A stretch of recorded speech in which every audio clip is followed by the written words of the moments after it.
Hello Geometry, welcome to the first lesson of chapter 11, the last chapter of the year. So circumference and arc length is what this lesson is on, and the essential question I want you to keep in mind is how can you find the length of a circle's arc?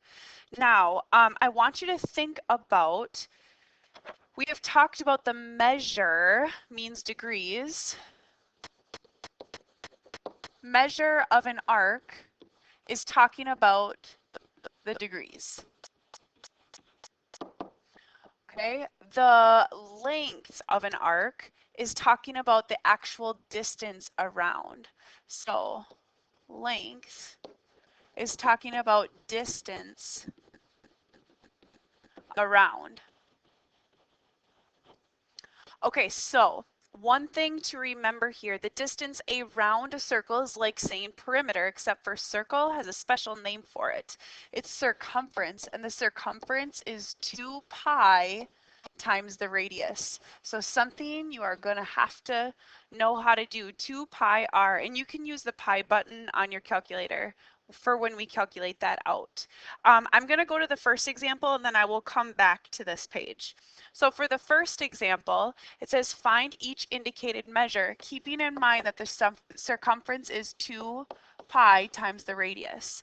So circumference of a circle, we want to find the circumference of a circle with a radius of 9. So we don't know C, that's what we're trying to find. So C equals, I'm just following the formula that I wrote up at the top, 2 pi, and then times the radius, which is 9. So you can go ahead and calculate that out on your calculator. 2 times 9 is 18 pi, which when you multiply that, you get 56.5 centimeters. And the reason why I wrote centimeters is because circumference is a distance around. So I had to label it with centimeters, not degrees. Okay, so the radius of a circle with a circumference this time. So this is a little bit different. They don't give us the radius, they give us the circumference. So when I'm filling out this formula, I'm going to replace C instead of R. So 26 is this C equals 2 pi, and we want to find what the radius is. Radius is what we're trying to find. So to get radius by itself, it's being multiplied by 2 pi. So you can divide both sides by 2 pi. So the radius is equal to, you can simplify that, or you can just go ahead. So we've got 13 over pi.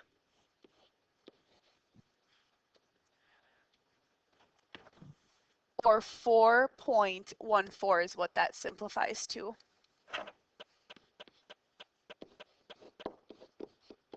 Okay, so this is the radius of a circumference of a circle with a circumference of 26. And we really should label this, we've got meters here. Okay, for example 2, I want you to go back to this core concept at the beginning of the notes here, and we're going to write down the proportion, and I want you to use this proportion. You can use the equation, but sometimes, depending on the information given, the proportion is actually the easiest one to use. So it says in a circle, the ratio of the length of a given arc to the circumference is equal to the ratio of the measures of the arc to 360.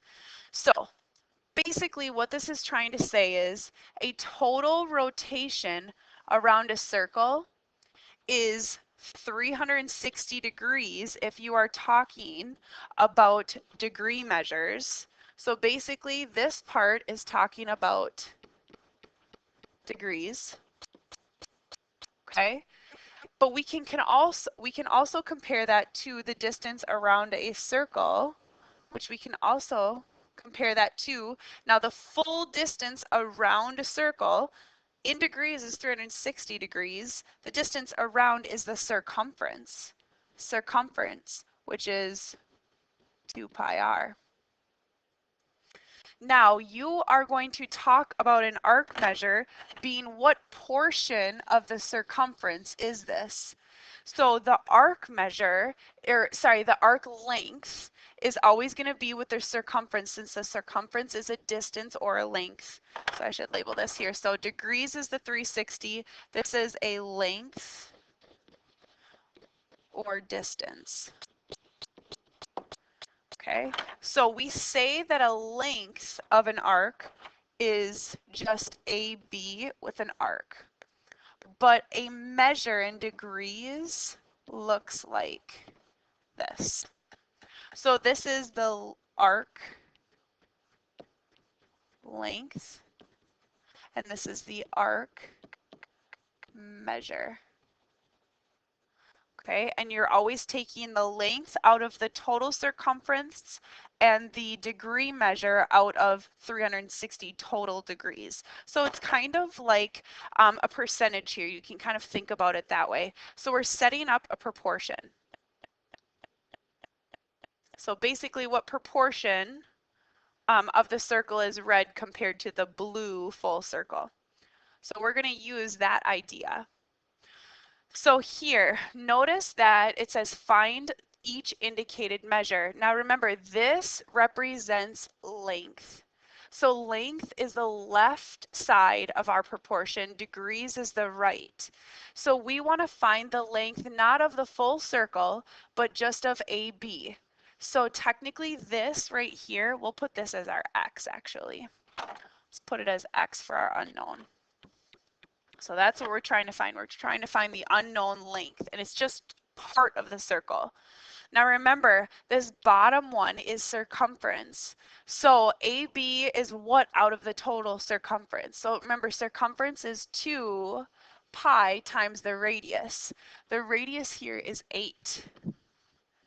And then out of 360 degrees, how many degrees are we taking up? We're only taking up 60.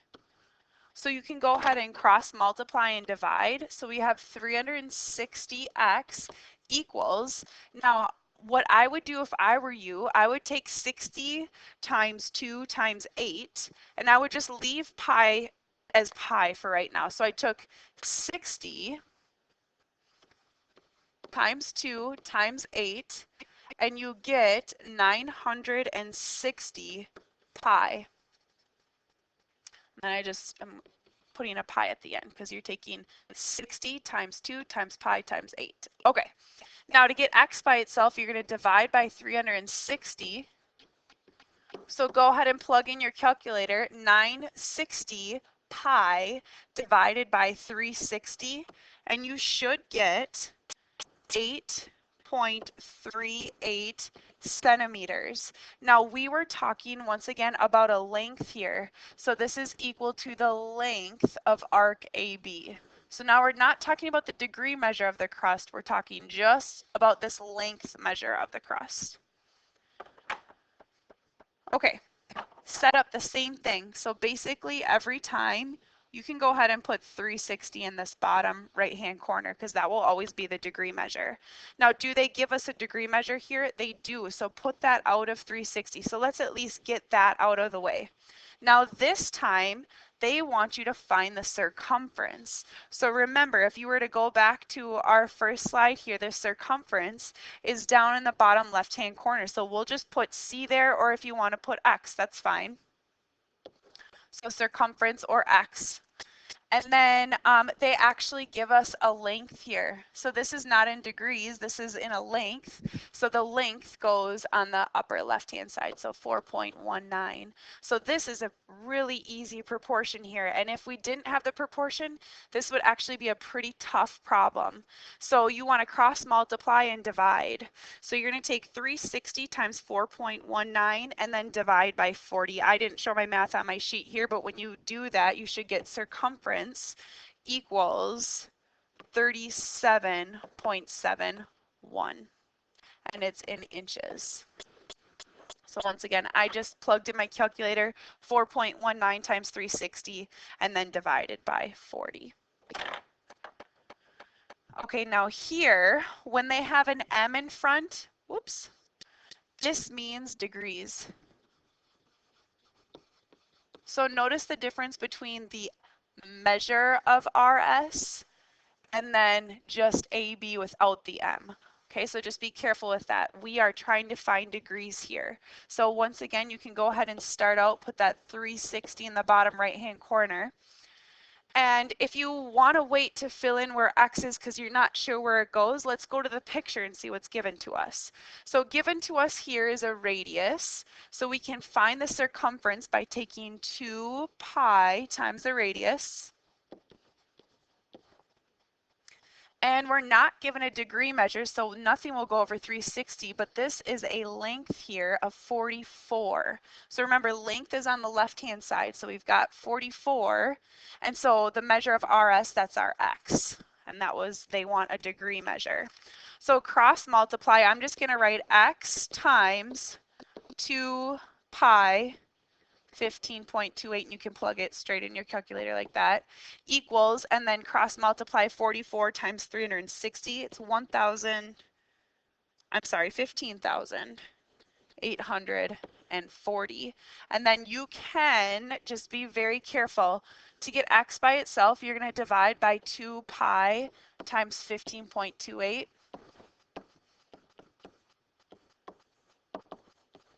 Be careful. I would put this in parentheses if I were you. I think I didn't put parentheses and it gave me a little bit different answer. So make sure that you're putting that in parentheses. So X is equal to, and since it's a degree, we're going to round to the nearest whole number, 165, and let's please say what it was that we were trying to find, and it was the measure of RS.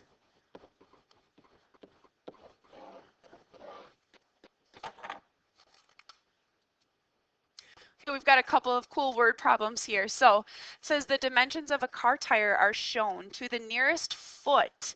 So this is really important here. How far does the tire travel when it makes 15 revolutions? Well, notice what everything is being measured in. Okay, so I'm actually going to wait until the very end to convert all of these. So remember, 1 revolution is like the tire starting here and it's going all the way around. So the distance all the way around the circle is the circumference, okay? So which is 2 pi r. So just 1 revolution is 2 pi r. Now we got to do a little bit of work to find the radius here. So the radius goes from the center of this tire to the outside of the tire. So we don't want all of 15 plus 5.5. We only want half of 15. So this is 7.5. And when you add that with 5.5, you get a radius of 13.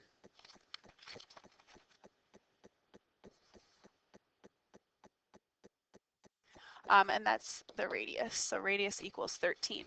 So 2 pi, our radius is 13. That's just 1 revolution. And this is 81.68 inches. So that's just 1 revolution. They didn't want to know what the distance of 1 revolution was. They wanted 15 revolutions. So for 15 revolutions, we are going to take 81.68 and we're going to multiply by 2, or sorry, not by 2. There's 15 total revolutions, so we're going to multiply by 15. And this is 100. Oops, sorry, I'm looking at the wrong one here. 1,225.2 inches. So that's 15 revolutions. Now, this is not the final answer yet because notice what this is in. This is in inches and we need to get it to feet. So if you have 1,225.2 inches, we are going to divide by how many inches are in a foot, so 12. It wouldn't make sense to multiply because we'd get a larger amount, and feet is bigger than inches. So we want to divide that by 12, and you get, if you round the nearest foot, so the nearest whole number, you get 102 feet is 15 revolutions. And then here, I know you can't see the difference between the red and blue on your paper, but the red is the inside track. So it says the curve at the ends of the track shown are 180-degree arcs of a circle. So that means that it's half of a circle. The radius of the arc for a runner on a red path is shown, on the red path shown is 36.8 meters. How far does the runner travel to go once around the track? Round to the nearest tenth. So if these rounded parts of the track are 180 degrees, if we have two of them, that makes a full circle. So let's talk about the distance just of the curves right away. So the curves is one full circle, and the distance around a circle is 2 pi, and the radius they said was 36.8. So when you calculate that out, you get 231.2 meters. So that's just of the curved part. Now the straight part, oops, the distance of the straight, let's keep that consistent here. So distance of straight, well, there's two straight parts, and both of them are 84.39. So there's two of them. Whoops, I put that in the wrong spot. There's two of them, and they're both 84.39 meters. So when we multiply that out, we get 168.8 meters. Now they want the total distance one time around the track. So you're going to take the curved parts and the straight parts and you're going to add them together. So 231.2 plus 168.8, and you get, it says rounded to the nearest tenth. So when you look at this, it should be 400. Oops, 400 meters.